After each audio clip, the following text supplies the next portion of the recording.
Pemirsa PT Prodia Widya Husada Tbk atau PRDA membidik pertumbuhan kinerja sepanjang 2026 dengan mengandalkan ekspansi layanan, efisiensi operasional, dan pengembangan layanan diagnostik bernilai tambah.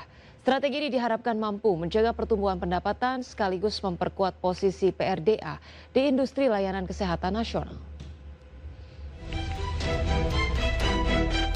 Persero menargetkan pertumbuhan bisnis pada tahun ini dengan tetap mencermati kondisi ekonomi dan perubahan kebutuhan layanan kesehatan. PRDA akan mengoptimalkan jaringan layanan yang telah dimiliki untuk meningkatkan produktivitas dan efisiensi. Strategi ini diharapkan menjaga pertumbuhan pendapatan secara berkelanjutan. Persero tetap optimistis terhadap prospek industri diagnostik. Prodia terus mengembangkan layanan tes esoterik, genomik, dan precision medicine untuk meningkatkan nilai tambah bisnis. Persero juga memperkuat specialty klinik sebagai bagian dari strategi diferensiasi layanan. Inovasi layanan menjadi kunci dalam meningkatkan daya saing dan margin bisnis. Langkah tersebut memperluas peluang monetisasi di segmen layanan kesehatan premium. Persero terus menjaga efisiensi biaya sambil meningkatkan produktivitas jaringan laboratorium di seluruh Indonesia. Efisiensi menjadi salah satu faktor penting dalam mempertahankan margin laba di tengah dinamika ekonomi. PRDA juga mengoptimalkan ekosistem digital untuk meningkatkan kualitas layanan kepada pelanggan. Strategi ini mendukung pertumbuhan kinerja yang lebih solid. Meningkatnya kesadaran masyarakat terhadap pelayanan kesehatan menjadi peluang besar bagi perseroan untuk memperluas pasar. PRDA akan melanjutkan ekspansi secara selektif dan memperkuat layanan bernilai tambah untuk mendorong pertumbuhan jangka panjang. Strategi berbasis inovasi dan efisiensi diharapkan meningkatkan nilai bisnis perseroan. Prospek industri diagnostik masih dinilai menarik seiring meningkatnya kebutuhan layanan kesehatan. Berbagai sumber, IDX Channel. Pemirsa, PT Trisula International Tbk atau TRIS menyiapkan 2 aksi korporasi, yaitu program buyback saham dan akuisisi untuk memperkuat pertumbuhan bisnis. Langkah ini diharapkan meningkatkan nilai bagi pemegang saham sekaligus memperluas portofolio usaha perseroan di tengah tantangan industri tekstil. Perseroan menganggarkan dana maksimal 15 miliar rupiah untuk program pembelian kembali saham yang berlangsung hingga 5 Oktober 2026. Buyback dilakukan untuk menjaga stabilitas harga saham sekaligus mencerminkan keyakinan manajemen terhadap fundamental perseroan. Program ini juga diharapkan meningkatkan nilai bagi pemegang saham. Langkah tersebut menjadi bagian dari strategi jangka panjang perseroan. Perseroan mengakuisisi 75% saham PT Lifestyle Pratama senilai 20 miliar rupiah untuk memperkuat dan mendiversifikasi bisnis. Akuisisi dilakukan melalui mekanisme kompensasi piutang dengan pihak afiliasi. Strategi ini membuka peluang sinergi dan perluasan sumber pendapatan perseroan. Langkah tersebut diharapkan memperkuat daya saing bisnis perseroan. Aksi korporasi ini dilakukan di tengah kinerja operasional yang masih bertumbuh didukung peningkatan penjualan dan ekspor. Manajemen menilai diversifikasi usaha menjadi langkah penting untuk menjaga pertumbuhan berkelanjutan. Kombinasi buyback dan akuisisi memberikan fleksibilitas dalam menghadapi dinamika industri. Strategi tersebut diharapkan meningkatkan nilai bisnis perseroan. Buyback dan akuisisi menjadi bagian dari strategi perseroan dalam memperkuat fundamental dan menciptakan nilai jangka panjang. Dengan portofolio bisnis yang semakin beragam, perseroan berpeluang meningkatkan ketahanan usaha di tengah persaingan industri. Manajemen optimistis aksi korporasi ini akan mendukung pertumbuhan kinerja perseroan pada tahun mendatang.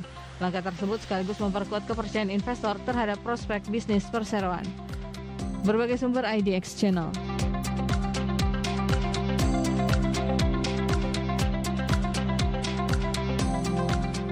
Pemerintah pusat meminta Pemda memperkuat pasokan dan distribusi untuk mengendalikan inflasi di berbagai daerah.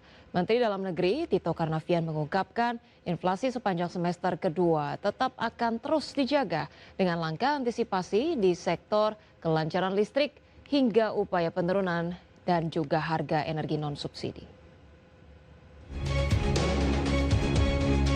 Pemerintah pusat telah meminta Pemda untuk memperkuat pasokan dan distribusi untuk mengendalikan inflasi. Menteri Dalam Negeri Muhammad Tito Karnavian menyebut ketersediaan pasokan dan kelancaran distribusi barang dipastikan tetap terjaga guna menjaga inflasi tetap terkendali sepanjang semester kedua 2026.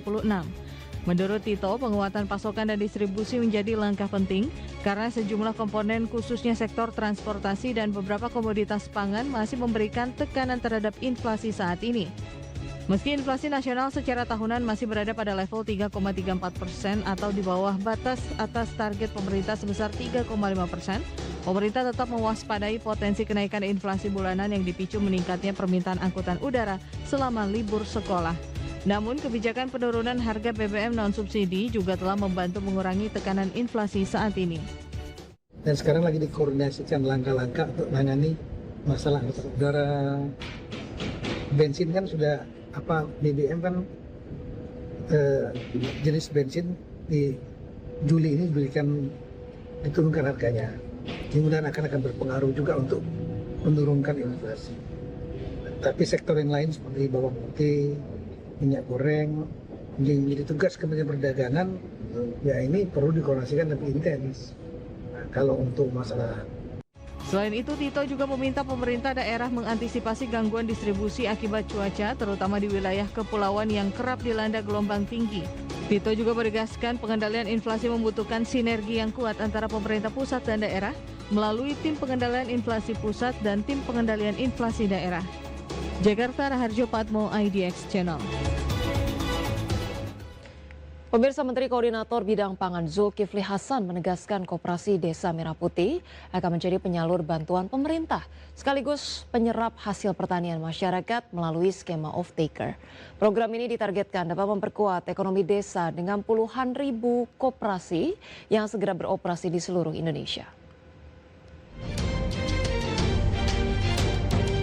Menteri Koordinator Bidang Pangan Zulkifli Hasan memastikan peran Koperasi Desa Merah Putih sebagai pusat penyaluran berbagai program bantuan pemerintah sekaligus penyerap hasil pertanian masyarakat desa. Selain menjadi sarana penyaluran bantuan pemerintah, Menko Pangan menjelaskan bahwa KDMP juga berperan sebagai off-taker atau menyerap hasil produksi pertanian masyarakat. Menurutnya, peran tersebut menjadi penting terutama ketika harga komoditas pertanian berada di bawah harga yang telah ditetapkan pemerintah. Zulhas juga menegaskan Koperasi Desa Merah Putih bukan toko retail modern atau supermarket. Satu, apa itu? Infrastruktur apa?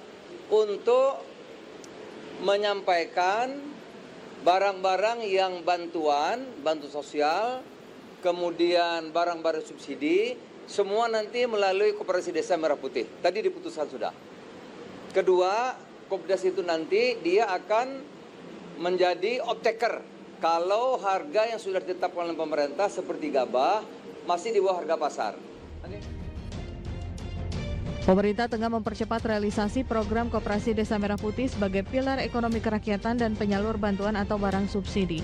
Sebanyak 83.000 badan hukum telah rampung dengan target belasan hingga puluhan ribu unit bersiap beroperasi di seluruh Indonesia. Tim Liputan IDX Channel.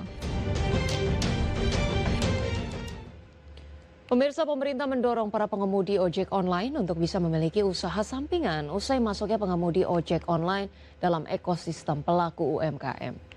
Deputi Usaha Kecil Kementerian UMKM Temi Satya Permana memastikan pihaknya akan memberikan pendampingan dan dukungan agar para pengemudi ojol dapat mengembangkan usaha di sektor lain. Mulai dari pelatihan dan peningkatan kapasitas kewirausahaan hingga pembiayaan melalui kredit usaha rakyat atau KUR. Menurut Temi, penyaluran KUR kepada pengemudi ojol yang menghadapi keterbatasan modal berpotensi semakin mudah karena aktivitas para pengemudi ojol telah berada dalam ekosistem digital yang dibangun melalui masing-masing platform. Ekosistem tersebut dapat mendukung proses identifikasi dan pengembangan kapasitas usaha pengemudi ojol agar mereka memiliki peluang untuk membangun sumber pendapatan baru dan meningkatkan kesejahteraan keluarga. dengan bergabungnya teman-teman driver ojek online dalam ekosistem usaha mikro, kami Kementerian Perhubungan akan mendampingi, memberdayakan, juga memberikan sentuhan pemberdayaan bagi teman-teman mereka, teman-teman ojek online, sehingga harapan kami adalah beberapa tahun ke depan teman-teman ini memiliki bisnis lain selain daripada driver ojek online, sehingga memastikan bahwa masa depan mereka insya Allah akan jauh lebih baik dibandingkan hanya menjadi single bisnis dengan menjadi driver ojek online.